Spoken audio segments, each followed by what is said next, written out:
Explain the story. وظن داود, the last bit. وظن داود أن ما فتناه فاستغفر ربه وخر راكعا وأناب. Dawood felt that he had been tested. فاستغفر ربه, he asked forgiveness of his Lord. خر راكعا وأناب, he done prostration, which all of the prophets did. But what did he do? He felt his No, what did he do wrong that required him to do that? His sin, for us, his sin. Okay, I'll give you a concept. I know the tafsir for this one, by the way. I'll give you a and it can hold what happened in the Bible. I'll give you a concept. Okay. For you guys, somebody's sin is like something damning to them that they can't return from. No, that's they can through Christ. Oh, only through, yeah, that's what you say. And only through Allah, that's so it's the same thing. We say through istighfar to Allah. Okay, and we say through Christ, who's God? I'll tell you the difference. So same thing. I'll tell you the difference. Isa, for us, needs Allah. Because Isa is a creation of Allah. He's not. Is he not a creation of Allah? No. What do you mean? In a sense, he is, you could say that he is divine like Allah, in that he is the word of Allah. Sorry, I just want to say and the spirit of Allah. The verse after that, when he seek forgiveness. فغفرنا له ذلك. We so forgave we forgive him. But for what though? Listen. وإنا له عندنا لزلفى وحسن مآب. And indeed there is most surely for him nearness to us and a beautiful place to return. You can be near to Allah just by seeking forgiveness from Allah for your sins. I'm asking you, what did he do wrong? The reason I don't focus on that is because the Quran itself isn't so tell me what he did wrong, please. The Quran isn't focusing on that. Okay, so for a random reason, right,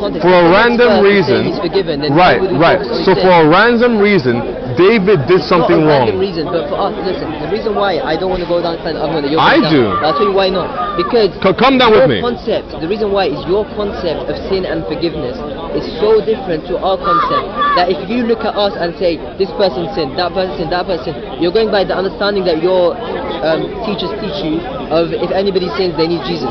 In the Quran it's not teaching that. If you sin, don't you need Allah? Yeah, but Allah says فغفرنا له ذلك, we've forgiven that for him. وإن له عندنا لزلفى وحسن مآب, and then he's close to us. Allah. You're repeating yourself. I told you, Allah is not a creation of Allah. Allah is not in need of himself or in need of another being. Allah is not in need of us at all. That's why he can forgive us. You're saying go to Jesus. Isa is in need, like for us, you've probably already read about the scene of the Day of Judgment when Isa is speaking to Allah. You would have known. Yeah, hold.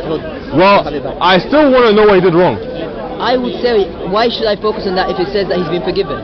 Because in order for you to be forgiven, you have to do something wrong. Yeah, what did you do wrong? Yeah, but if you're forgiven, does it matter? Yeah, it does matter because we need to know why it's happening, otherwise it's random. You are doing this, I'll tell you why you're doing this. You are doing this as a plot because you see that all of the prophets before Jesus were sinful and were therefore not perfect. Jesus is perfect, therefore he's not a prophet, he's God.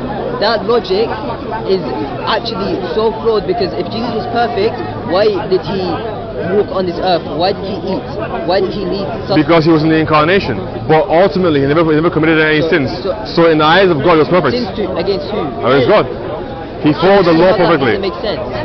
Well, because you're saying he's God and you're saying he sinned against God. Yes, so he's God in the flesh, and flesh is tempted to sin, but despite him having a flesh and being able to sin, he didn't do it. Let's take the flesh tempted to sin. I would like to know what David did wrong first. That word.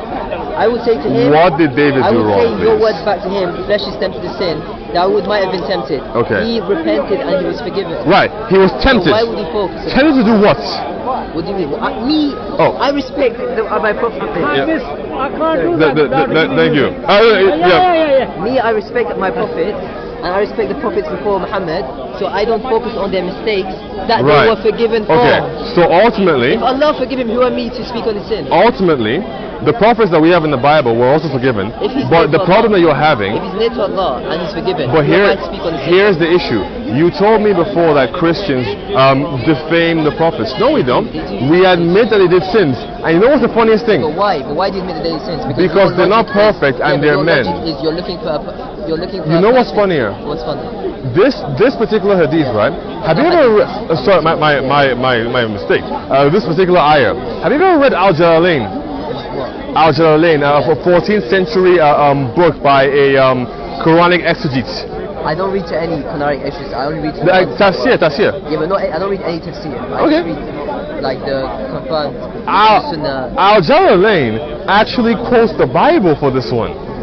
So he admits that what's happened here is that David was lusting after a woman No, but it doesn't called say that in Bathsheba. that. No, but it doesn't say it in that verse.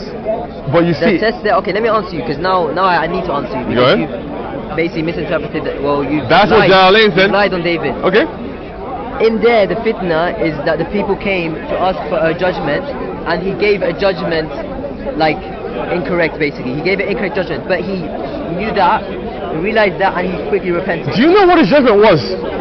For the two men, I know the story. What was the judgment? The guy came and he said, my brother, whoever has more sheep than me or something 99, like that. yeah, and I have one. I only have one. Yep. And then give me a judgment in that. And he said, oh yeah, surely.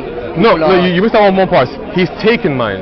Yeah, but the thing is, the reason that part of the story isn't important because. It is Yeah, but I'll tell important. you why. That part of the story for us, all it's teaching us is that Dawood made a mistake, sinned, and repented and was forgiven and became nearest to Allah.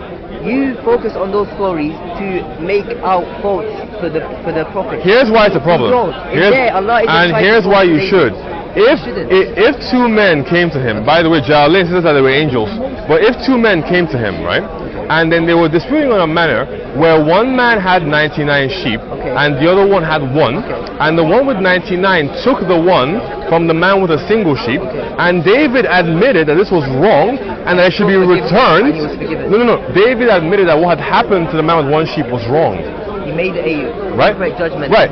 So the fact that David wanted to enact justice by returning the one sheep to the man who owned the one sheep from the man who owned many sheep and stole the one sheep, how can that be incorrect? He repented, realized his mistake. You're not getting me, right? So basically, he judged justly, and Allah still wants forgiveness for this? He himself realized that his judgment was wrong, and he himself repented. So does that mean that he should have just said, get lost? No, he realized his own mistake. Listen, me as a person, I don't focus on the mistakes of the Prophet. Can you please, repeat this to me, right? A man has 99 sheep. Yep. Point one. This is a fitna. You know what fitna is? It's a trial. That was a trial for David. Okay. You are highlighting his trial. Here's the problem. So you're trying to give me a trial. Here's the problem, I don't want to put it to the trial of David. Okay? Well, you wouldn't, right? Because I'm not asking you to make judgments, right? I'm asking you to play through it with me. What you're doing is you are giving me the trial that David was. I am not giving you the trial because I'm not going to ask you to make judgments. He repented and Allah forgiven him. That's enough for us. We don't need to go into it. Right. You guys in your books and in your Bible, what you like to do a lot is you like to quote the previous prophets, and you like to evidence that a sin is some damning thing. In Islam, sins are not damning. In Islam, Allah created us and He knew that we would sin. Well, again, from what I'm telling you here, it appears that David judged justly, but Allah didn't think it was just. No, because it says that he himself repented. If I steal something, he had a gun. He felt. If I steal something from you, and we go to a police officer, and then he says, David, give it back, but then suddenly he's like, oh snap, I made a mistake. Dhanna, he felt. Let's say Allah told him he was wrong. Dhanna, he felt that he had made a mistake. He fell to the ground in frustration. Let's focus on this. That form of worship, right? Bringing ourselves to the ground. Humility. You like to be humble. We are sinful. We're really humble. That's nearness to Allah. That's it. You humble your face to the ground and you're near to Allah. However many sins you've committed, you humble yourself. You're in the way of my thing. You're in the way of my thing.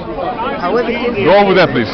However sins you're forgiven. Please don't break it, please. However sins you're forgiven, you humble yourself, you put your face to the floor, and you return to Allah, and He forgives you.